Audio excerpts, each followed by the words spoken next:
Hello, this is Joe from Students in Aviation, and today we're going to actually go through a demo flight, turning on the sim, getting everything set up for the students to use it. Okay, so again, the biggest thing with the sim is just make sure that everything, the environment is set up correctly. You've got plenty of space for the student as well as the instructor right here. You want to put like another chair there for the instructor. We don't have one there for now, just so you can actually see more of this stuff. But typically right here is where the instructor would sit. That's where the student would sit. Notice also that the yoke is directly above the rudder pedals. The rudder pedals can be moved back a little bit further, but typically you want them right underneath the control yoke and maybe just back a little bit. Okay, we got a keyboard and mouse. That's going to be for our instructor right here, so we'll just leave it like that so we can use that. And the next thing we're going to do, we've got our monitor already turned on. We'd use a remote right here. We've got it turned on, and notice that when we turn on the monitor, that we're on, or as a default, we're on HDMI 1. It shouldn't come up to the home screen. That's something you'd have to configure through this, but you always want it to boot up to the home mode. And that's in our original setup video if you need to see that. All right, so now let's go to our computer. We go down to the power button right here. And again, we only tap the power button. We do not hold it in for any length of time. It's just a single tap. So I'm going to tap that right now. And here we go. We've got, it should start booting up here shortly here. All right, there we go. That's what we're looking for. We'll give it a second to go through its boot process here. It takes about a minute, maybe 2 minutes to boot up the computer itself. There we go. Seeing text, everything's coming up fine. Okay, you'll see a bunch of text as it goes through and sets everything up here. Okay, just about done here. Here we go. All right, so now we're at a login prompt. I don't know if you can see that right there. So this is where we type in the username and password. And notice there's no graphical user interface here. It's just the actual login information at the top of the login prompt at the top. No GUI or anything like that. So this sim is designed to work strictly with this hardware, and it's very efficient. So, all right, so let's type in our username and password. You're going to get this in the packet that we send you. So I'm just going to type this in, SIA user, right there on the keyboard, and I press enter. There's SIA user entered in there. I tap enter, and then we're going to type our password. And I'm not going to say this to you right now, but you would have it in a card and the packet that we send you. Okay, so I type in our password. And notice as you type in the password, it does not show on the screen. There's no asterisks or anything like that. It just leaves it blank. If I entered it incorrectly and I press the enter key right here, this is what you should see on the screen, some text showing up there. You don't have to worry about the text there. And then momentarily, you'll actually see the sim launch itself. Okay, so here is our sim. We're up and running now. So the first thing we want to do before we even fly, we want to make sure that our rudder pedals we check those down here. So I'm just going to push those in right and left here. And then I'm also going to put my feet up here, my toes on the top there, and rotate those forward. Those are the brakes, by the way, which we'll go into another video there. And then we do the same thing with the control yoke. Turn it left, right. We pull it back, forward. And then same with the trim right here. I'm just going to move that around a little bit. And then the throttle here, we'll move that around there. I'll leave it about right there. These should be pushed in. These controls right here do nothing. They are not used for anything in the sim. All right, so now we're ready to actually start flying. So our default simulation is on approach at runway 01 at the Baraboo Dells Airport. The ICAO identifier for Baraboo is KDLL. that is. That's Kilo Delta Lima Lima. If you want to look it up on a sectional, we recommend SkyVector charts. If you want to get a little bit more into the aeronautical charts that we use for VFR flight. And again, that's skyvector.com.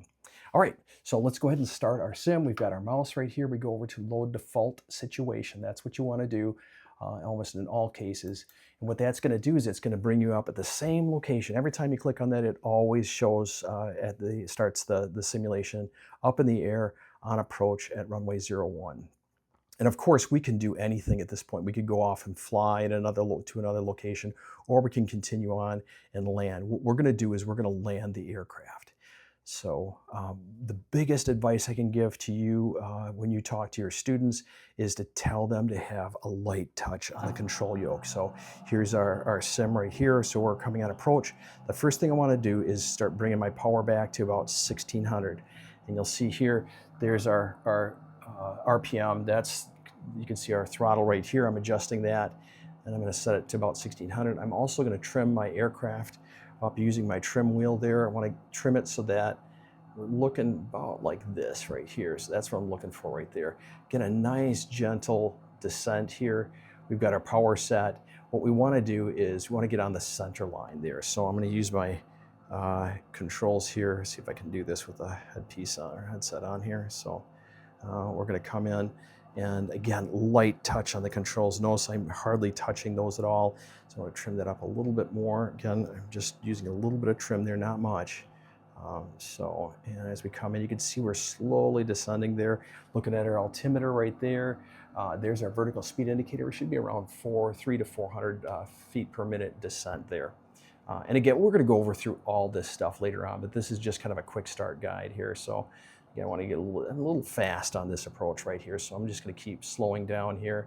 We want to land at about 50 knots. There's our airspeed indicator right there. And we want to get the aircraft down so that we're landing fairly slow. You do not want to come in fast. If you come in fast, you'll just skip down the runway and you'll fly off the end of the runway. I want to pull back on the control yoke here. Again, I'm just using my here we go. All right.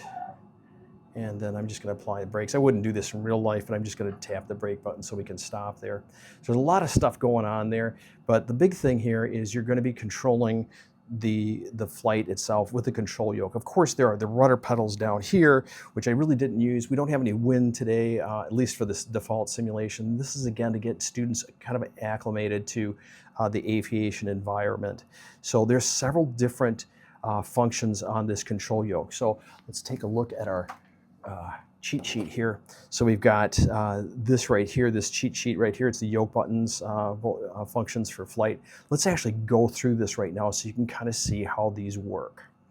All right, so let's start off on the left-hand side. So this right here engages or disengages the autopilot. That's that little white button that corresponds to this white button right here. That's white button right there. Oops, so you can see that there. There's the white button there, and there's the white button. Okay, so that engages or disengages our autopilot. So our autopilot is actually on the sim is located right here. And it's a real S-Tech autopilot. It's the same thing you'd actually see in a real aircraft. And that goes with all of this. It goes for all of this right here. The simulation is incredibly high fidelity here. We've got a lot of stuff that you typically see in most general aviation airplanes. We've got our steam gauges right here, VOR indicators, and then you've got your engine instruments right here, gauges and things like that. So, all right, so let's actually get back to our the yoke here and the different functions there. So what we're going to do is we're going to switch the yoke toggle on. So look on the screen right here. You can see that's our yoke on the screen, and this is our yoke in real life. So again, like I said before, I'll remind you this a lot, but again, always use a light touch on the yoke. If you've got students that have a tendency to grab the yoke like with a death grip, they'll never get the hang of flying. It's in real life, it's the same. You usually use a very light touch. Some of the best pilots have a very light touch on the controls, depending on the aircraft, but most general aviation aircraft, you don't need to apply much pressure to them to get them to do what you want them to do there. So, and notice as I turn the yoke here, it turns on the simulation itself. It follows that. But sometimes that yoke gets in the way on the display there. So what I'm going to do is I'm going to, we can see here, left, if I move this little left hat switch, that's this switch right here. If I move that left, the yoke is going to disappear on the screen, so let's watch that. Now, why would you need that? Well, it's because there are times where you're going to be looking down at switches and things like that, and you don't want the yoke to be in the way. I'm going to turn the yoke back on. I'm going to toggle that back on. You can see the yoke is back on the screen. If I press it again to the left, it turns it off. So again, on, off. But now with it off, we can see all of these switches on the screen right here. So those are the switches right there. You can see our avionics switches, which corresponds to these switches right here. We can see those. A little bit easier to work with there. All right, so I'll jump back in the pilot seat here. So again, yoke on, just move that to the left, yoke on, yoke off. Now another thing we can do here is toggle the map. So if I move this button to the right, you're going to see a map pop up on the screen there. So that just tells us where we're at. We can use our mouse here. We can do all kinds of crazy stuff. We can actually click on this aircraft and actually drag it to a different location. Obviously on the ground it wouldn't do us any good, but in the air you could move to a totally different airport if you want to, just by clicking on it. And you can see there's, well, actually what'll happen is it'll turn yellow, and now I can actually drag that to a different airport if I want to. So let's go ahead and get rid of that. We get rid of the map just by moving the Hat 1 switch to the right. So again, that's right toggles the map. So if I tap it again to the right, move that to the right, we're going to see that map disappear. Again, turn it on and turn it off. Okay, so now you can see that. All right, so the trim actually works this right here. In a real aircraft, this is what's called electric trim right here. So if I push that up, it's going to rotate the wheel up like this. It's going to rotate that wheel. If I move it down like here, it's going to rotate that wheel down, which might be a little confusing at first when you get used to it, but when you get used to it, you'll understand how that works. Now let's take a look at the bottom here. I'm just going to show you that. So again, I'm going to move that little hat switch. I'm going to push it up. Watch the trim over there. It doesn't do it on the physical unit, but in the sim, you'll actually see that trim wheel move. Can you see that right there? That's the trim wheel moving. In real life, this would actually be moving as well, but we're not doing it. So I would highly recommend, though, when you work with your students, get them to use the manual trim. Try to avoid using the electric trim. Because a lot of trainers do not have electric trim, especially the older ones. They're not going to have any kind of autopilot or any kind of advanced avionics or anything like that. So we want them to get used to using the trim. In real life, that's probably what they're going to have to do. So you want to just adjust the trim with your wheel over here. Again, you can see that there. Okay, so trim up, trim down, and notice on the sim, if you move this trim wheel up, like here, it's going to trim the nose down, so the plane is going to start pointing down like that. If I trim it back like this, it's going to move the nose up. So that's, again, something you have to be aware of. So when I push up, it's not going to cause the nose to climb like this. It's going to actually cause the nose to go down, point down. So let's reset our flight here. So I'm just going to do Alt-1 here.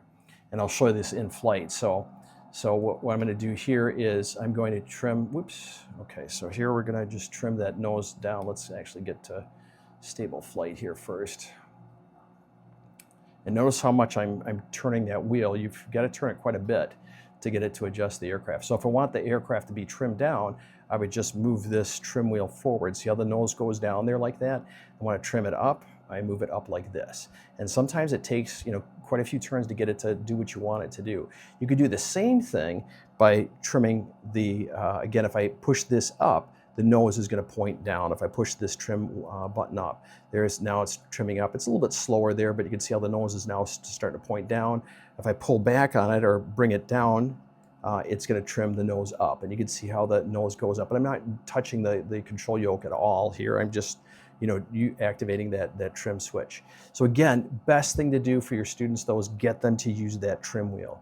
So trim the nose up right there, and then trim it down. So let's get some power in here so we can keep flying here. All right, so the next thing I'm going to do is I'm just going to turn on the autopilot here. To turn on the autopilot, we're going to use our mouse pointer. I'm going to click on the heading button, and then I'm going to click on the altitude button right there. Again, that's with my mouse button. I'm just moving that back and forth and clicking on those two buttons. That's going to put the aircraft in autopilot mode, which we want to do so that you don't have to worry about, or we don't have to worry about keeping the plane in the air. So, all right, so the next thing we're going to do is we're going to focus on these switches up here on the right side of the control yoke. So we've got several different views. The normal view is just looking up. So if I push that up, it just returns to the pilot position. Now, one thing that I will always say, or you'll want to have remember, is this white button right here. If you happen to go outside the aircraft and you need to get back into it, what you're going to do is you're going to press this white button. That'll always take you back into the simulator, back into the pilot's seat right there. So you can see now why we're sitting on the left side of it. So this is where the pilot would be sitting here. All right. And then we've got several different views with this Hat 2. That's the Hat 2 right there. So if I move this to the left, if I push that button right there to the left, it's going to switch to an outside view. Now here's an interesting thing that you can do with the outside view. You can grab your mouse and you can hold down the left mouse button right here and watch what happens. You can actually drag the view itself. So you'll have to play around with this to kind of get used to it, but you can change the view from above to below. You can actually go all the way to the front of the aircraft if you want. And again, all I'm doing here is just grabbing my mouse and dragging it around here. And you can also zoom in if you want to the aircraft there. You can zoom out. This is really great when you're demonstrating some of the functions of the aircraft. So for instance, like let's say if I give it full power now, watch, it's kind of subtle, but what you're going to see here is the angle of attack is going to decrease ever so slightly. And it'll really be noticeable here. I'm going to bring the power back quite a bit here. So watch what happens to the aircraft as I slow it down. The aircraft is going to start angling up like this. Let's actually drop our flaps a little bit there. You can see all the control surfaces moving there. So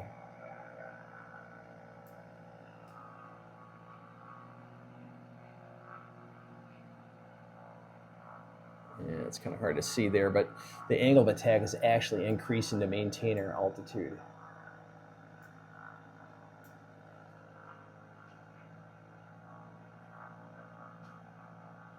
Let's go back into the cockpit here. So we're still flying there. I'm going to get the aircraft. I'm looking at our airspeed indicator right here, and I want to maintain about 65 to 70, somewhere in there. Or 60 to 70 would be fine.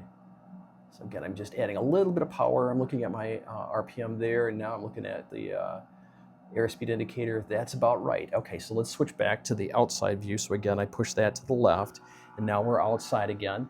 So again, I'm going to grab my mouse, and I'm just going to drag with the right mouse button, drag it like this. And what we're going to do next is, you can see kind of right here, it's the angle of attack. If you look through the Handbook of Aeronautical Knowledge, it describes the angle of attack there with it. So what we're going to do is we're going to slow the aircraft, or we're going to actually speed it up, and then I'm going to retract our flaps. So I'm going to click on flaps up right here. And what you're going to see is the aircraft is going to change its angle of attack. And there's some tools for this, but you can find out about read about angle of attack in the Handbook of Aeronautical Knowledge. It's produced by the FAA. There's no cost to it. There's a PDF included in our download section there. So, all right.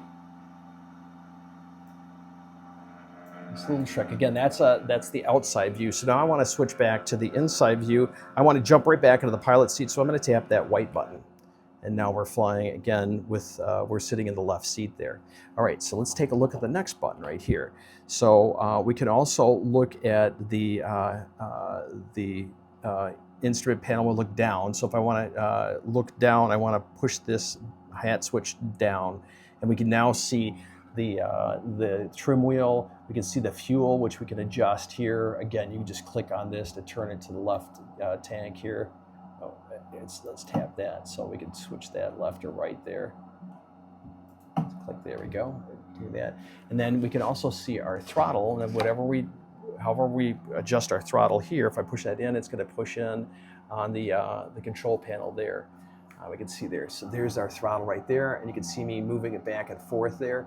There's our RPM gauge. We're looking at that as we use a throttle there. And then we also have our mixture control right here. And again, that's a little more advanced. We'll get into that later on. We also have all of our switches right here, located here. Those are switches right here. So I could turn on our brake, which wouldn't do anything obviously in the air. That's just a parking brake. So if I tap that, we can see our parking brake turn on and off. So now the parking brake is off. I click on it again, you can see the parking brake we pull it back in real life and lock it into position, then it's locked in there. So, all right, so I'll tap it again. So now the parking brake is off. And our nav lights, we can see as I press that button right there, it turns our nav lights on. Same with the beacon here. We tap that, and you can see that beacon right there. That's all I'm doing is I'm just tapping that up, and that's just a toggle switch. Same with the landing lights. I can turn the landing lights on and off. In real life, we typically keep our landing lights on, especially when we're really close to an airport. Definitely less than 10,000 feet. It's always a good idea to have your landing lights on for visibility. And then here we've got our flap controls, and that's that switch right there. It's a flat lever. In real life, we would just push that down. There's a little step, stair steps there that you can go to various modes in it. How we do it in the sim, however, is we just tap it, this flaps button down. It says flaps down there. We tap it down. If I want to tap it again, let's decrease our airspeed. And I wouldn't never do this in real life with the airspeed so fast. We'd actually probably cause some damage to the flaps here. But so we can tap the flaps down button right here, and you can see the flaps coming down there. And I'm going to retract them one notch there. Okay, and then I'm going to retract them again. If I tap this once, watch that, and we can see that our little switch goes up. I'm going to tap them down again and watch what happens on the sim there. You can see the flaps coming up and coming down there. That's retracting the flaps there. So those are all the buttons right there. This right here is the carburetor heat for the Cessna 170 or 152 on the sim. We don't have carburetor heat on this particular 172 because it's a fuel-injected engine. We don't need carburetor heat for that.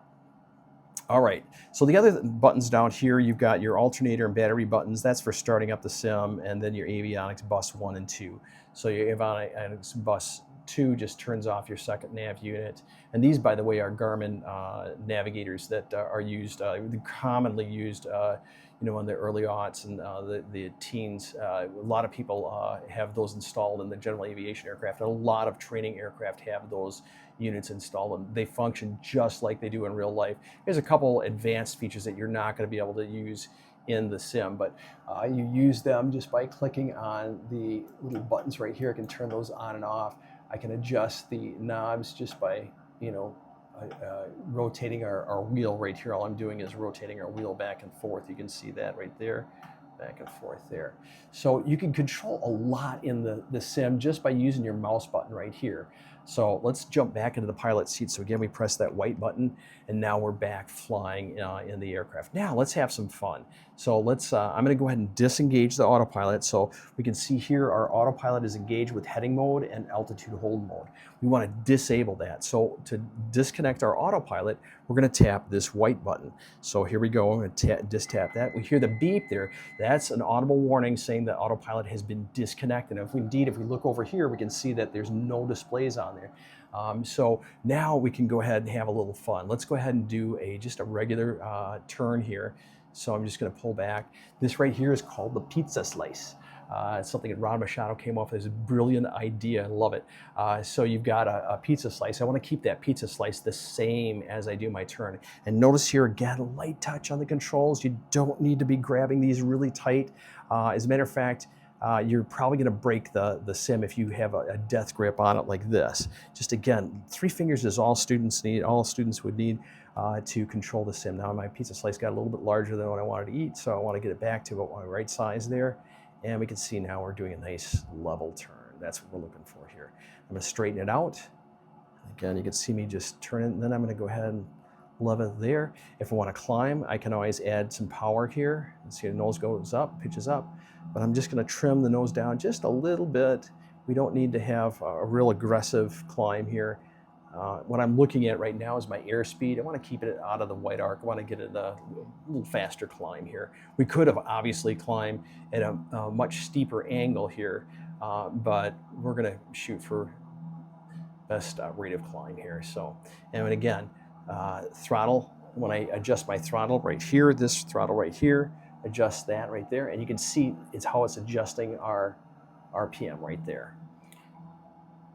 All right, so this will kind of get you set up.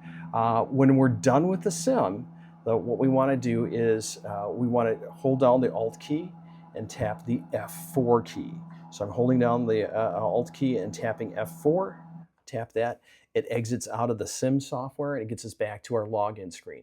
Now here what we're going to do is we're going to turn off the computer. We're done for the day. We don't need to do anything else. So I'm going to go over here to the computer itself, and I'm just going to tap that power button. Again, just a single tap on it, and that'll turn it off. You'll see some text on the screen, and then everything will be shut off. And then here, all we have to do is hit the power button, and we can see that the monitor's power off, and we're done for the day.